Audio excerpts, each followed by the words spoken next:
Hey YouTube, sorry the stream's late, no real life stuff. Um, so I'm here now, so I'm not sure what to do the stream about.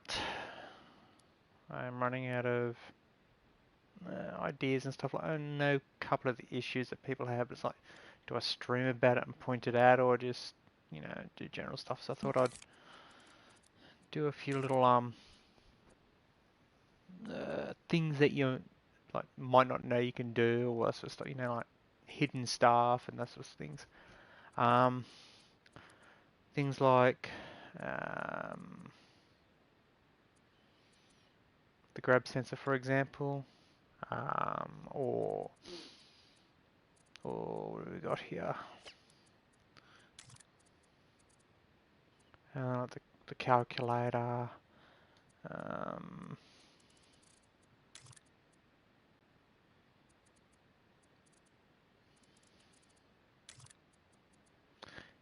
okay, just say, for example, if you want to just make rotating text, we could, in theory, we'll close you. Let's grab do it on a cube.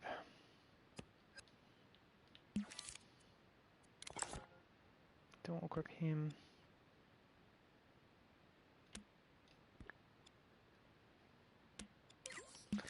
Then just say, grab some text.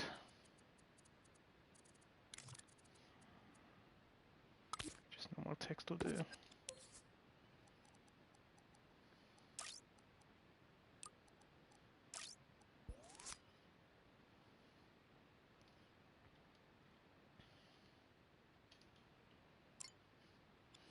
Yeah, all this stream is just going to be like bits and stuff that I've figured out that might be handy to somebody else to know. So nothing major, unless someone comes into the actual chat and says, how do you do this, or whatever, then okay, we'll do that. Then we're going to grab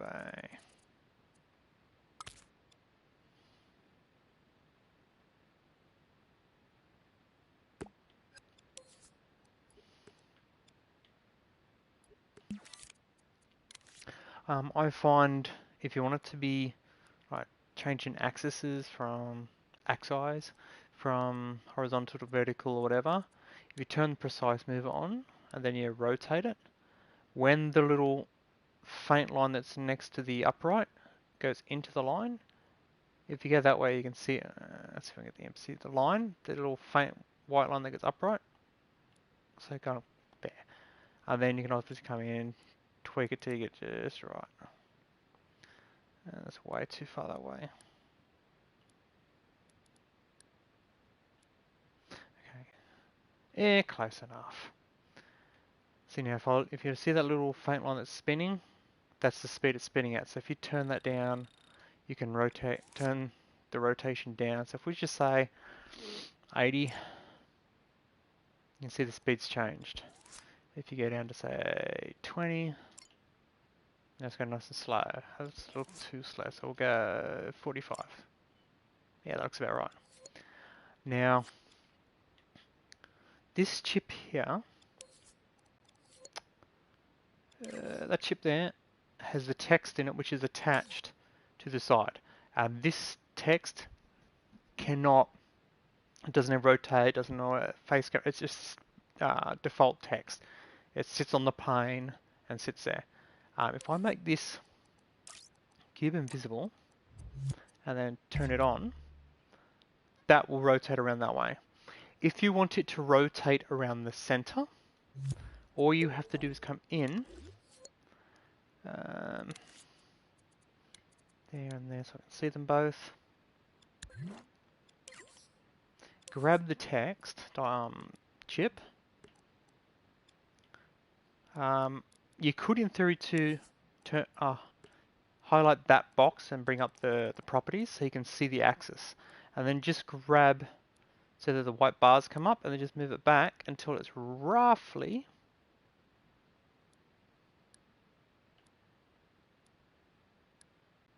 in the center.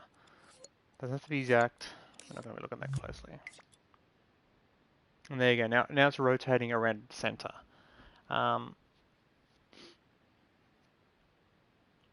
So if you want to make a street sign, not a street, like a shop sign that's a service station, sometimes at the top of they're rotating, something like that, you can do that.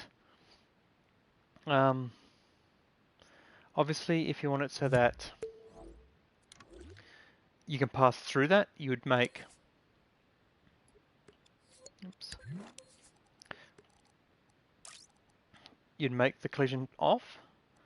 If you want it so you can see the box, you turn the visibility on.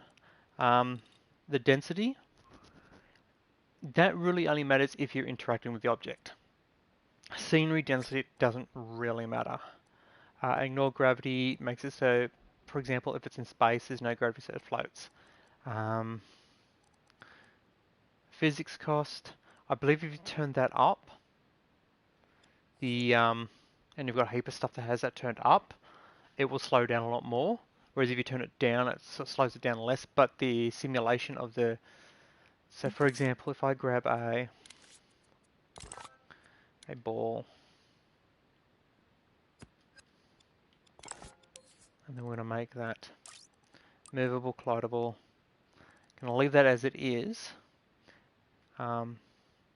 If you then play how it hits the ground, if you turn the physics up, the amount it detects, if you see the little balls that are in it, that means it's going to be just a basic physics. That means it's going to have like, I don't know, a dozen contact points, and that would mean it's like a heap of contact points. Actually, you can see when I send it to 0 and then go to there, it moved, because obviously it's gone, oh, we've got to align it better. I don't normally change it, I normally leave it as it is. This one here, imp interaction, if you click on that, that means when you're playing, it can actually grab the item, the imp. If you're using VR, the hands can grab it as well. If you want to be more precise, you can grab close here, go into here, and grab that one, for example, wherever you place that, and open it up, the grab point, that dot will indicate where you go. Let's just say you want it to be right at the top. The only place, in theory, I should better grab it reliably is from the top. That's why it's freaking out, because the top might be at the bottom because it's a ball.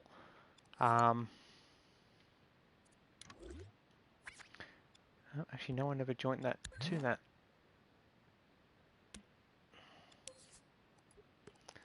Okay, imp stretch. So if you go, for example, if you go, we'll say 15. When the imp hovers over it, it will highlight 15. You could also make it so that when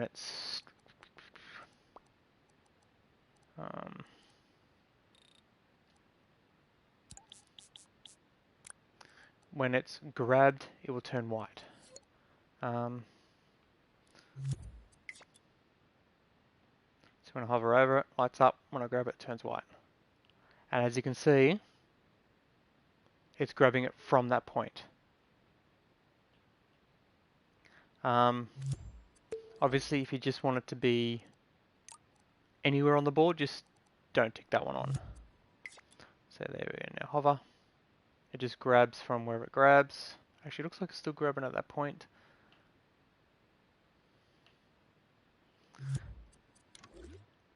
So that's how that would work. Oops, edit, rewind. And if you oh, because that's part of that, okay. That's right.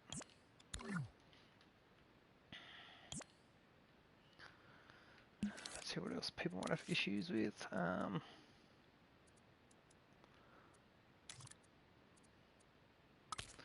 Chips. If you hover over it, left shoulder and square, it brings up this version, and you can actually change the icon that's shown. So if you're going to make it for example, a settings or something like that, you click on that for cogs. If it's going to be a controller chip, you could do that. If it's going to come from what the MP is doing, you do that. If it's animation, you could do that. It's camera, you could, use your own. I do wish they had some more generalized icons, like a square, a circle, triangle, that sort of stuff like that you could use for whatever. But take it or leave it. If you want a voice activated, I think I've done this before, object. The easiest way for that is you grab the object you want to use. You will grab, I would normally grab a controller sensor, and we'll throw it in a chip like that. Make sure it's in the box. Open it up, and we'll go. Oh, it's because it's there. It's there. Okay. And then we're just gonna. We don't need to exit. We don't need to do that. And we're gonna go remote. Now, if you grab a, this is the easiest way to do it. Grab a calculator, set it to greater than, and then grab the what would you call that? Extras. Possess, ownership, microphone. Now that will register if you're using a, I want to say connectors, not connect the PlayStation camera eye thingy, and that mic's getting used, it will detect that microphone, but generally speaking, it's your headset. So you just run from the lead from microphone to there. Okay, and the way we're working it here is the voice goes into there, and if it goes, as you can see when I'm talking, it changes. If that number there is greater, because it's on greater than this number here, then it will send out an output. That's why the equal is flashing. Then all you have to do is, for example, if you want to flash, flash like, say, 20 every time you speak, just run the equals to there. Normally I would put it, in fact I'll show you what I would normally do. I would normally grab the pass-throughs, as I call them. They're a basic node, they don't do anything, they literally, the signal comes in and goes straight back out. I would normally run that to there. So every time I speak, you see that flashing, then I would run that into there. And then if I go to the play, every time I speak, you see it flashes. And if you want to, like I think I showed in one of my previous streams, change it from just flashing in general to actually detecting a certain volume.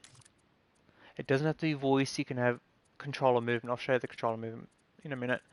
You just grab easiest way to do it is grab a text, number gadget, run that into there, and then set that to as many decimal points as you want.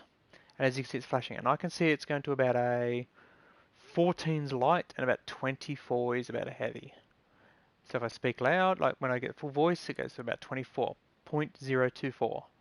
And then when I speak about mid volume, it's about 0.012. So in theory, if I get this and say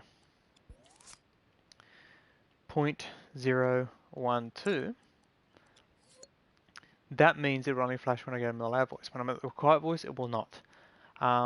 If I go another calculator, you can either grab another calculator from in here or go to that and go like that.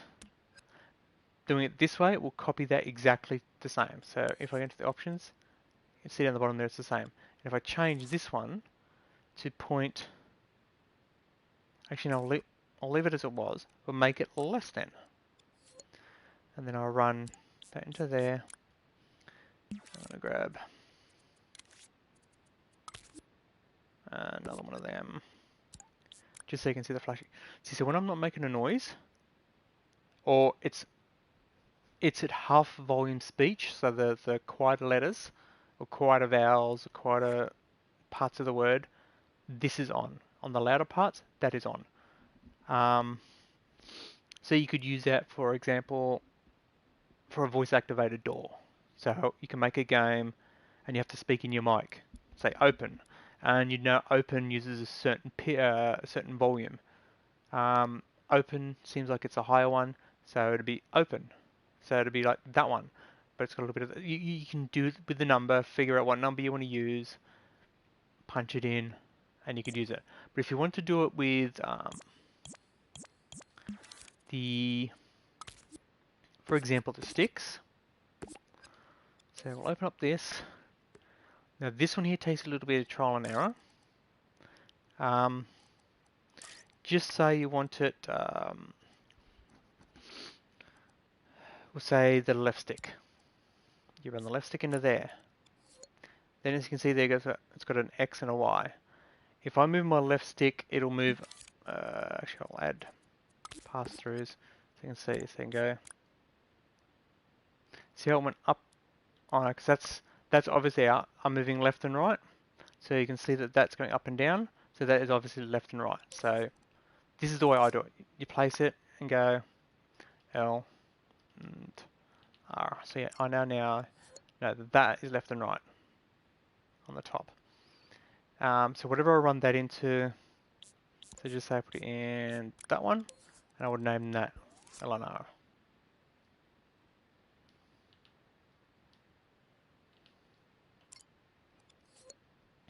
Okay, and then I can run the next one up to there, and I can just say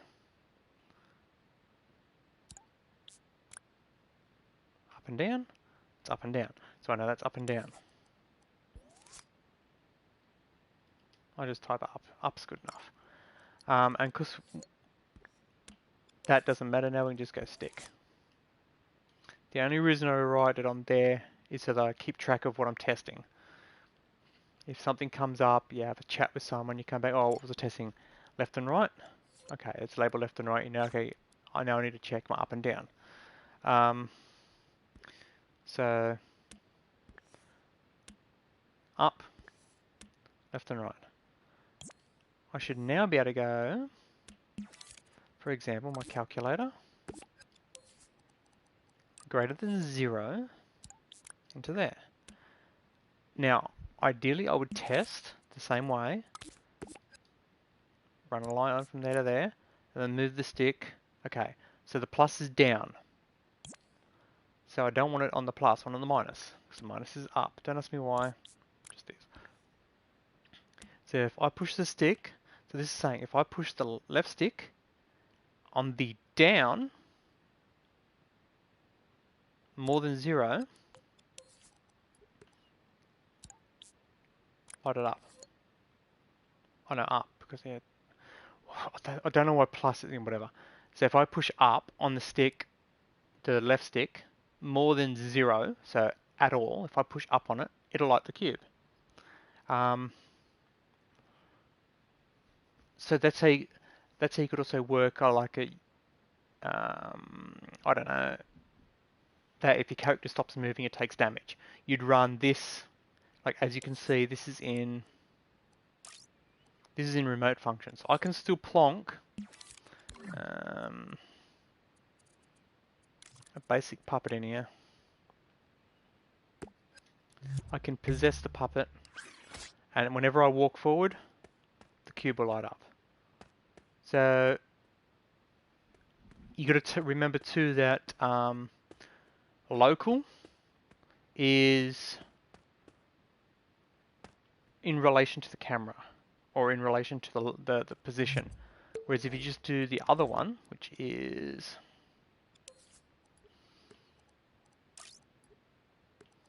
this one, so if I run that from there to there, I shouldn't have to change the thing. It's in general. So when I push up in general, it doesn't matter which one I'm facing, it should still light up. No, the other one is in relation to you. This one is in relation to the world. So I've got to be facing a certain way for the up to work. Like if I'm pushing forward there, it's not lighting up because obviously the up is in this direction. Yes. Okay, so this direction is up. So this must be north. It's also a way you can work your compass out.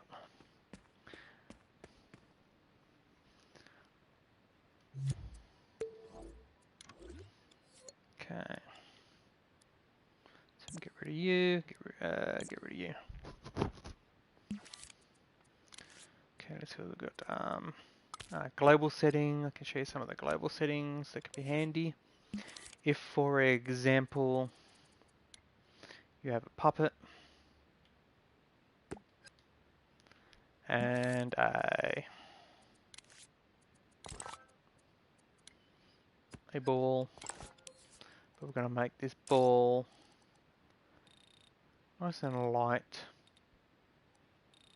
We'll go a little bit squishiness and a buttload of bounce.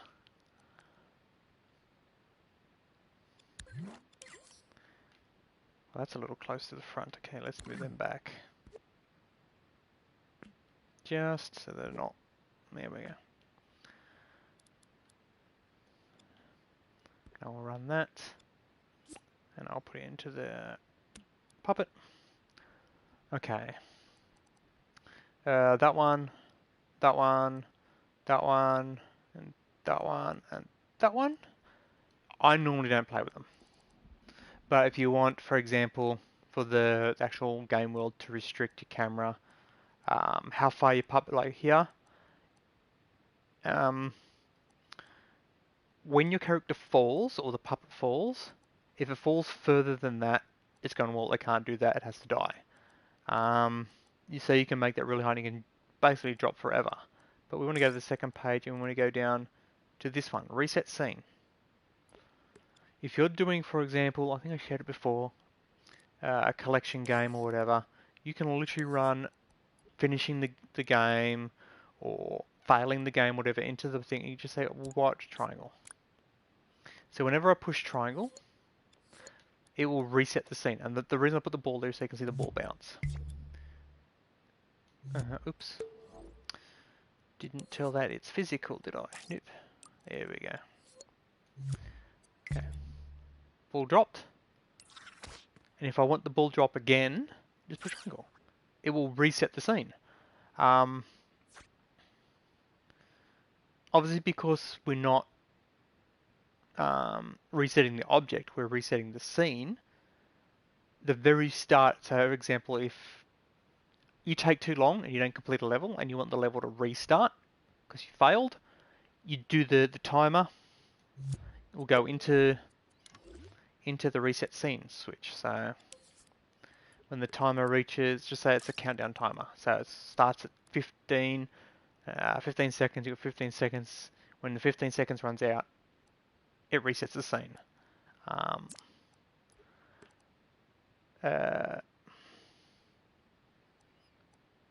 Nothing else in here is really that useful. Like these, if you're making a proper full-on game, so that you can do all that, like your camera, adjust cameras in, you can tell that, like, for example, we turn that on, and we'll go to 0.7.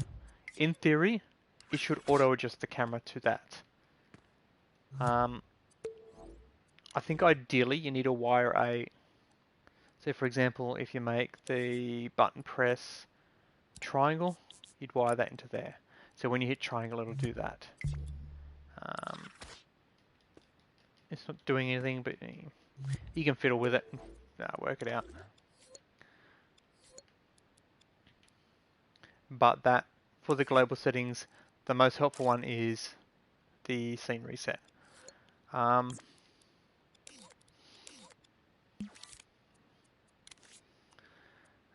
The score. You could also use the doorways to change scenes. I've showed the clouds. Screen effects. The biggest problem I've noticed a lot of people do with this is they'll just do this, and you'll jump into it, and it's like it blows it out.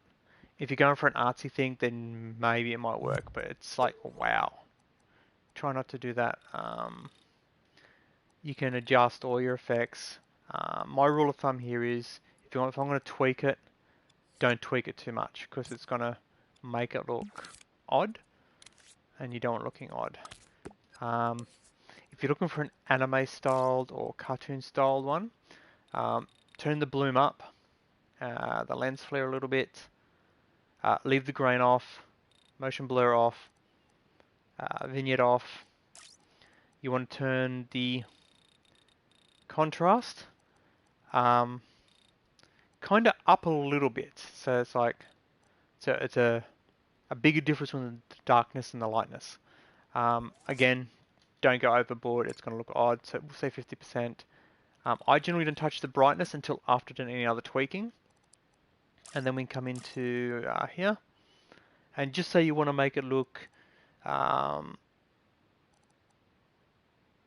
we'll say olden day style. Throw the resolution to about the middle somewhere. It'll make it look more like an 1832 16-bit game. And if you do that, there you go. So it looks like an old graphic style thing. Again, if you go too much, like if you go to there, and then try and play that, it's like, you're not going to play that. That's like going to drive you nuts. The way this works is, that is, every pixel is 1 pixel. This one here, if you go that way, the pixels this way will stay roughly the same, but this way will be stretched, and vice versa for the other corner. And then obviously do that way, it does it both ways. That's why if you go to here, if you look, they look like they're lines, going vertical lines. If you go this way, they look more like a horizontal line. That's where the resolution works. And with the glitch, if you do that, it's the old VHS style look. A lot of people do this, and they do it like that, and it hurts your eyes. Do a little bit. Less is more. And I get to come in now. You can see the glitchiness is there, but it's not going to blind you. It's not going to make you rage fit. This one here is, I want to say like Halo. It puts halos on everything. Is probably the best way to describe it. So it's like each pixel is blown out in a way. So I tend to stay away from that. This one here is good for if you're going to make anime or manga. Like if I come in, you can see how it's like got the lines now. The further you bring it up, the sharper the lines are. This is the part you would adjust. So for example, 40%, that looks good. Then you come back to the other one here, and then you adjust the color so that you get it just how you think it looks good. So we'll say about a 50 looks fine there. And that looks very, very good cartoony. Obviously, to make it look better, what you do too is, for example, the ground looks blotchy. You go into the ground. Shininess adds more of that. Whereas if you go roughness, it adds less of it. So keep it on shiny. Same with the that. So if we go into this one here, detail, see how it's pale blue? If I go to the plus and we'll send it up till we get it. No, like really, really high. There's nice and high. Those squares are tinier, so it's less pronounced. It will make it look more anime-ish, if that's a word, or manga-ish.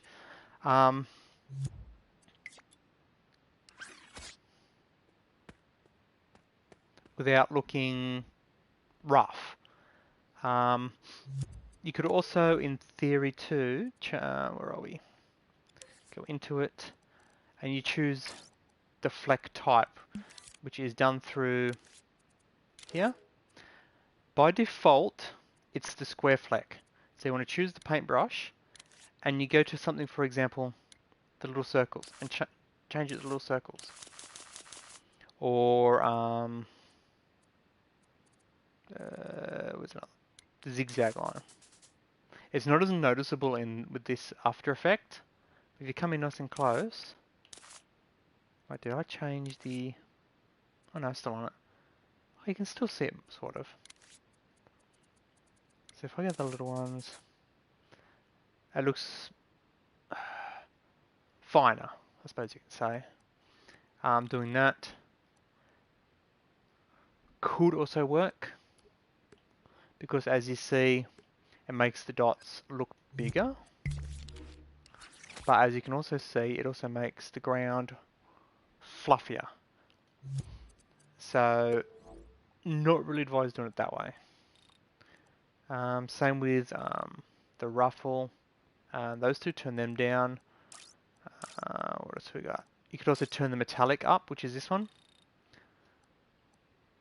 The catch with this is if you make it metallic and, for example, the color is white, it's going to be closer. It doesn't matter what color you paint this, it's going to reflect to a certain extent the color that's around it. So if you make it, say, white, it's going to be closer to like the sky, in which case you'd have to adjust the sky, which is in that one, and that's your okay, that's your cloud illumination, what do we call it?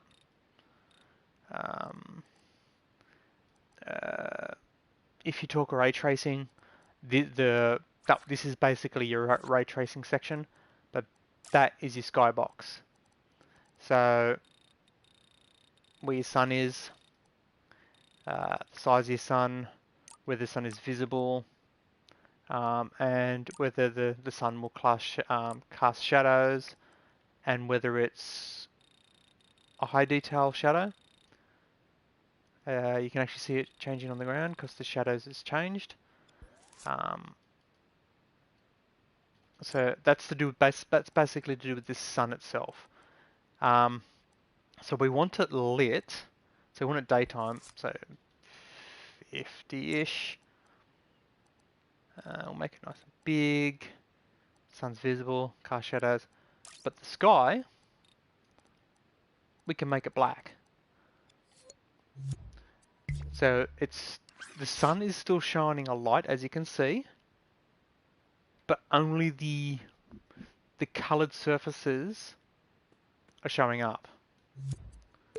And if you turn the floor, that is the floor there, to less metallic, now the floor will let off color, because it's not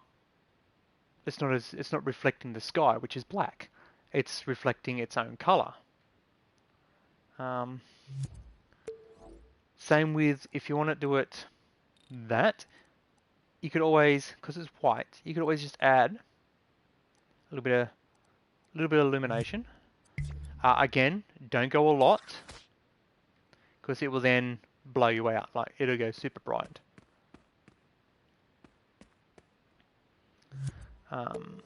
That's actually a little too much.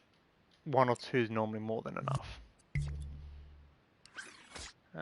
Obviously here, 2 is not enough. Try 3.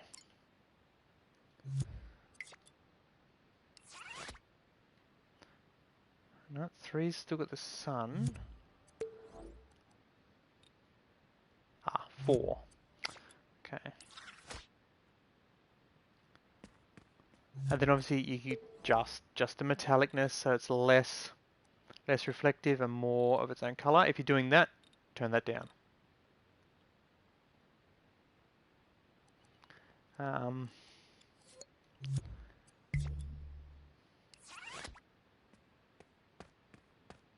So comic book, manga, anime, we're looking at it right there. Trying to think what else. That can go away. guy go away.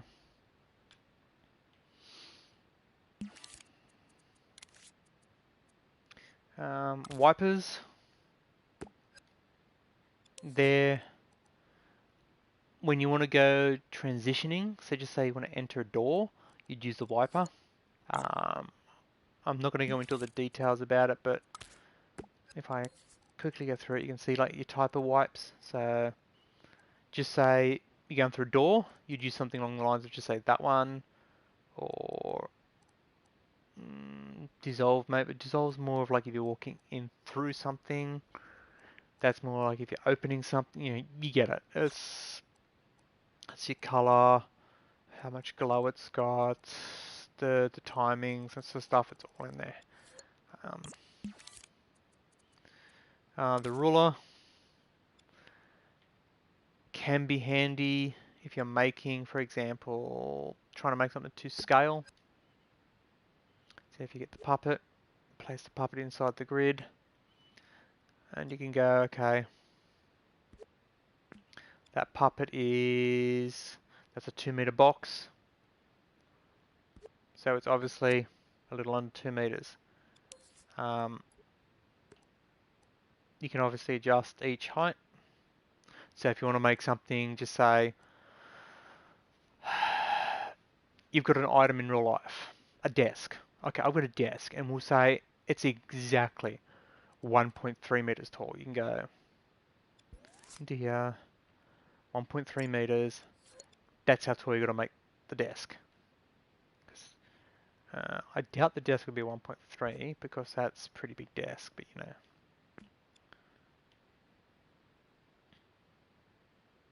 If you grab it and line it to the ground.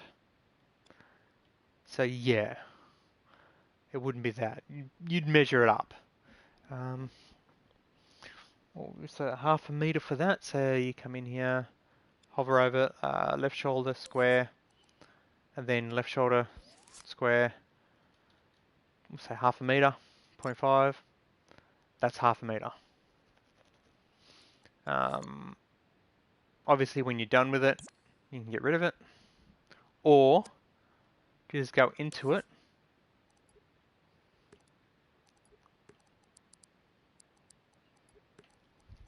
Oh, this one doesn't have a power, does it? Yeah, I have to get rid of that one. So you could power it on or off. The only way you could power it on or off is if you put, for example, if you get that, this is a good way to power general stuff on and off that doesn't have its own power sources. Oops. Grab that. That's not gonna let me. Ooh, that's an exception. Okay.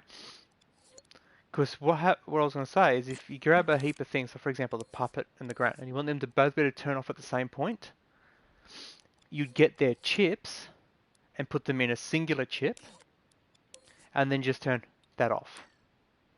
So everything that's inside that chip now will be deactivated.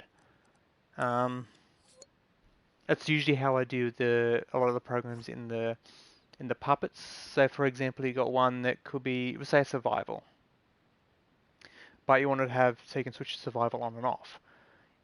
All the survival programming would be in a single chip like this, and then you'd have it so you'd push a button and it would turn that chip off, which would turn the survival section off, and then your puppet would just be normal. Okay, what else have we got? Waterline. I think I showed the prize bubbles. You can place it and then you open it up and just say you want this to be the prize. You can put the, where is it?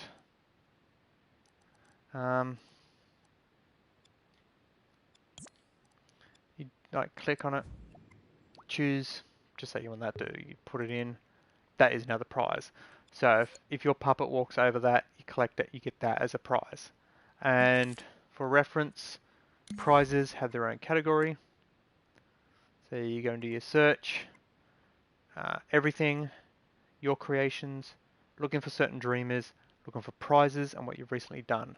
So this is all the stuff like those there or media molecules. That there's an item I made. And as you can see, this one here is one that he's made.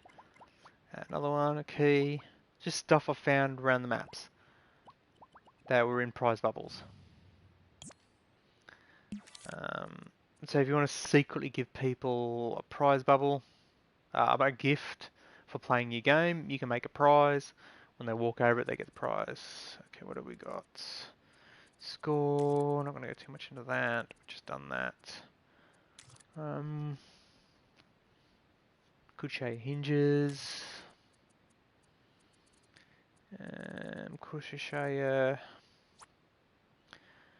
Oh yeah, good little trick too. If, for example, you get a puppet. If you want it, just get 2 puppets. And you want one puppet to be able to collect something, but another puppet not. Just grab a tag, throw the tag into the puppet that you want to be able to collect it, and rename the tag. So we'll say P2. So that puppet is now P2. Leave the tag turned on. Grab a trigger zone. Again, doesn't really, I'm going to just quickly throw it in here somewhere. We'll shrink it down.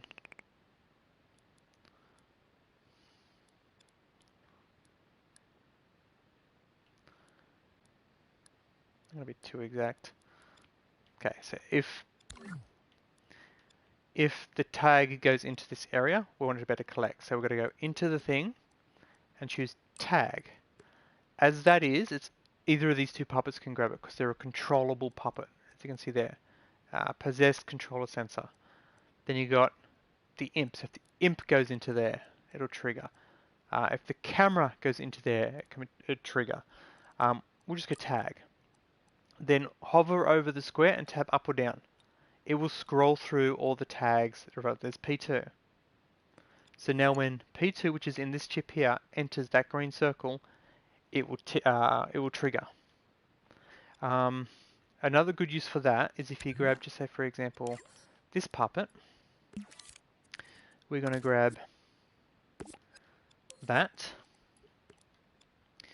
And for example, if you grab the orb and place it in front of the puppet. And then we're going to go camera. So if the camera is within here, it will send a signal out. And what I'm going to do, grab the head sculpt, turn it up. So in theory, if I go there to there,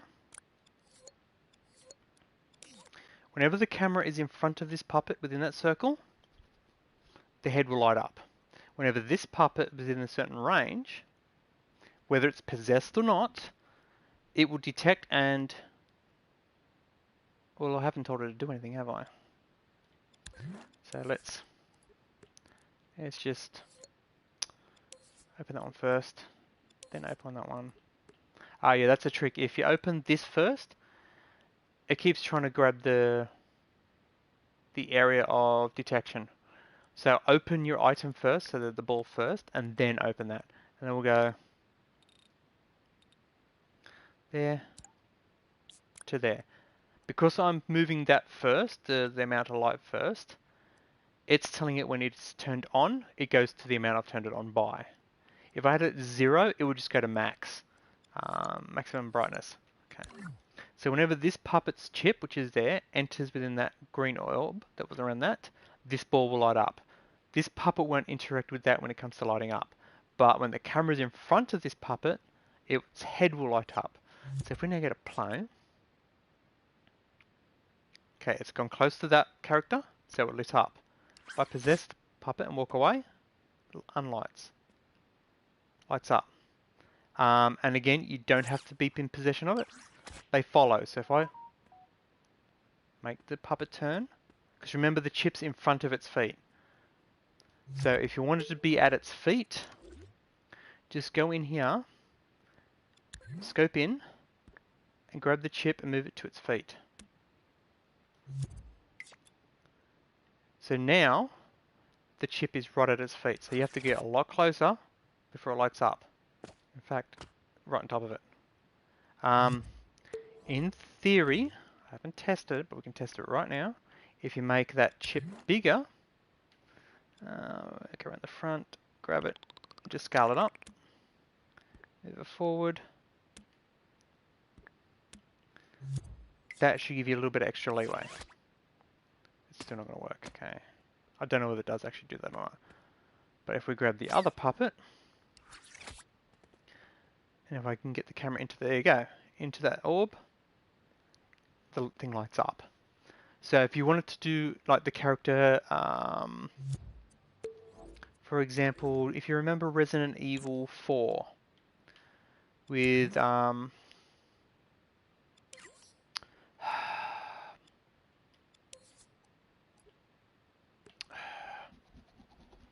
forgotten her name. The President's daughter in Resident Evil 4. Sherry. No, Sherry's the other one. You get it. How when you try and look up a skirt, she goes, ew, pervert. If you make the whole area at the front, and we'll even go a little bit lower so that it's not triggering when you're looking things. So we're going to look there. It's only when you're at the front trying to look up. In fact, let's move that everywhere. So if you move the camera below the waist, it will trigger. Then what we're going to do is we're going to grab, doesn't matter where you put it. Actually, I'm going to put it in poses. We're going to grab a keyframe, throw it in there. We're going to get the character. We're just going to do a quick little pose. Nothing major. Okay, come here. Okay, move forward. And because she covers up the area, so we'll just do that. Same with both hands.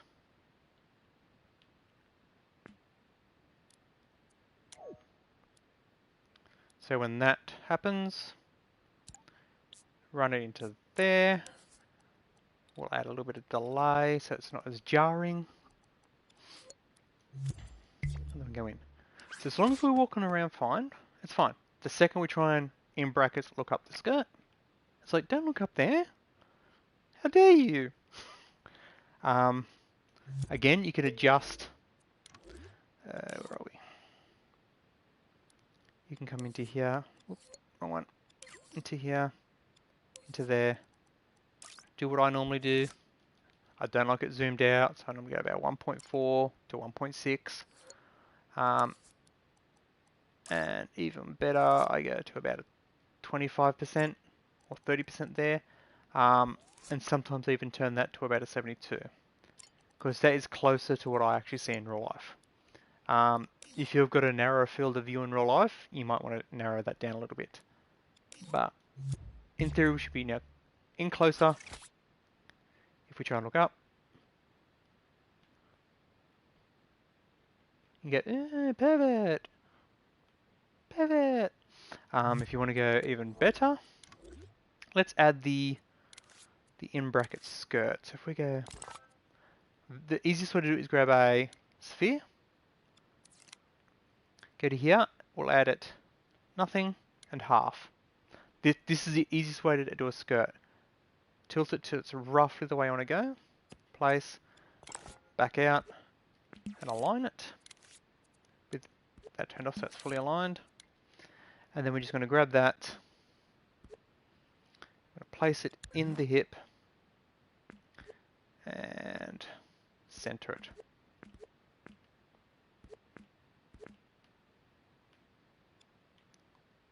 That. Now, so that it doesn't freak the puppet out, we're going to make it not collidable with no density. There you are, we have a in brackets girl with a skirt, and if you try and look up the skirt in any way, the hand goes there. You could put another shape in there. You could put a cloud from the smoke emitter. You try and look up there, it's going to go, how dare you, you pervert. So, there's that. Okay. Delete that. I can delete you. Let's see. Show and hide. Okay, yeah, show and hide, that's when that's on, it only shows what is visible when you're playing the game. When that is on, it shows everything. If you've got a heap of chips, so for example, we'll grab that, we'll throw a timer, and that, we'll just throw a bunch of wires around. If you go into the views, which is there, if you turn that one off, they disappear. That there is whether the chips are off, but you can still see the cameras and the lights, or see neither. So that will turn the chips off. But if you don't want to see the actual, so for example, see there you can see the wiring, you can go to this one and turn that off so you don't see the wiring. This is also good so when you go, for example, we'll grab a puppet so you can see the puppet. Of course, the controller chip is a perfect example for this.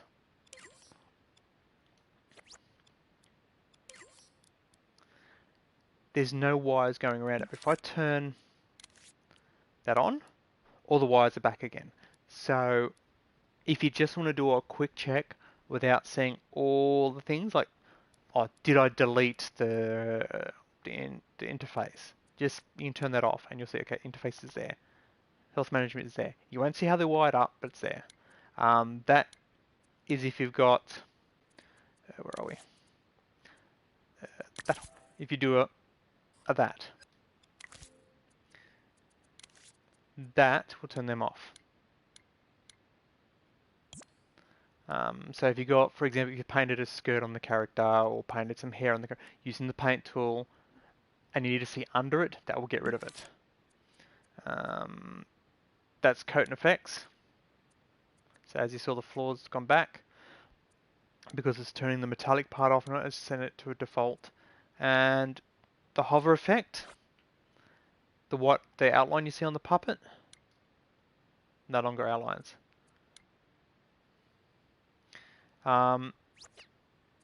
This one here is if there's a trigger zone, it will show, so I'll add one so you can see it. Trigger zone, boom, boom. There's the trigger zone. If I come into the views and turn that one on, it will show the trigger zone. And that turns your thermals on. So if you want to see, say you're building, is this getting close to my graphics, whatever, you just, boom. No, it's not. Okay. Well, there's all those. I think I've gone through everything in that little section there. Let's look at the views. That's the rewind. That's the search. That's your tools. That's your when you've got your chips out, for example, if you've got we'll say that, and you come into here and you go to that one, whatever you hover over will bring up the tweak options. But you can quickly select, we have nothing, hover over it, left shoulder, so L1, square, or hover over L1 and X will bring up two different menus. This one here obviously brings up what's inside it, so if you've got extra chips inside it, it will bring up, but the square will bring up what it looks like, so you can change, so just say this is going to be its health, you get a red, or if it's going to be green, thirst, might be blue, well, that's more of a purple blue, yellow if you got sunlight, you get the idea. Same with your different icons, so if it's music, you can go like that. If it's going to be angry music, you'd go red.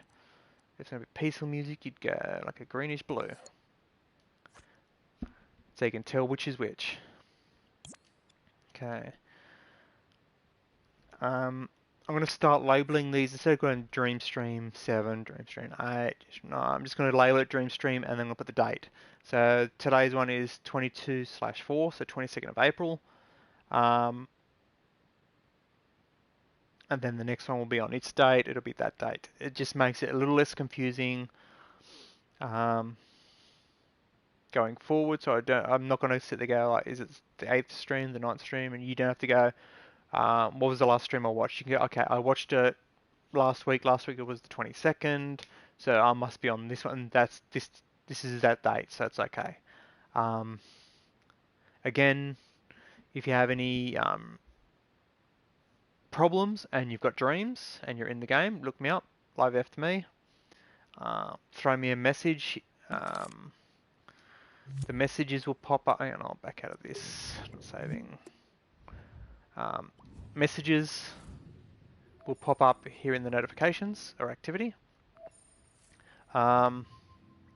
If, for example, you want to message me and you're on this menu here, you can come to your thingy and then go up to here, Dreamers, and then just type my name in here.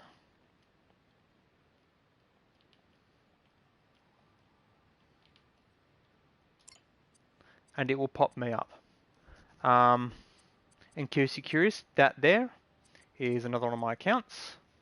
That account was set up for Conan Exiles server admin thing because I wanted to be able to play without being admin all the time. So my account wasn't playing as an admin, my account was playing as me. So no cheats, no admin stuff like that. Whereas this account here would be the admin.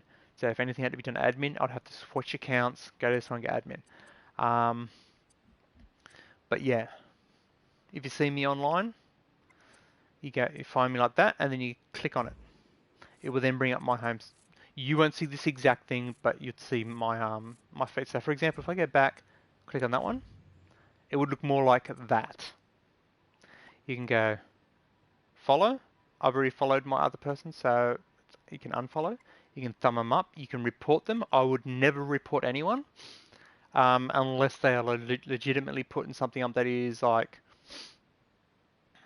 hating on something or someone. So if they put just a message saying hate, whatever, I might report that. But I don't want anyone to be censored, so I'm not going to go through it.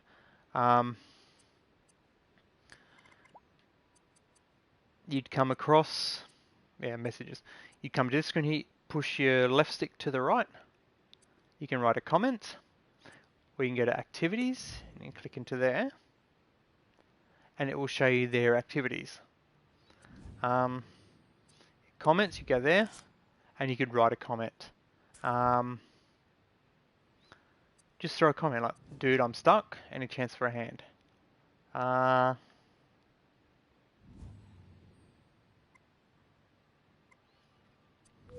pretty much it. I'm going to call it. Hopefully this little show off of some of the functions in your chipset does help somebody. And hopefully, fingers crossed, Conan gets fixed soon and I can do a couple of streams of that. With a bit of luck, fingers crossed, that Cyberpunk CD Projekt pull their thumb out their bums and actually do some work on that. And Rust coming out, fingers crossed, I'll be able to stream that as well. I don't know whether I'm still going to do the good and bad streams. We'll see how I feel on Tuesday. Because I have so many games on the thing. So we'll see. Well, there's Dreams. Again, if you need help, look me up. Throw me a message, need a hand. If I can give you a hand, I will. If I can't, I'll let you know, like, dude, I don't know much about that section. But I'll try and help you as much as I can. And stay safe, look after each other, and I will catch you all next time, man.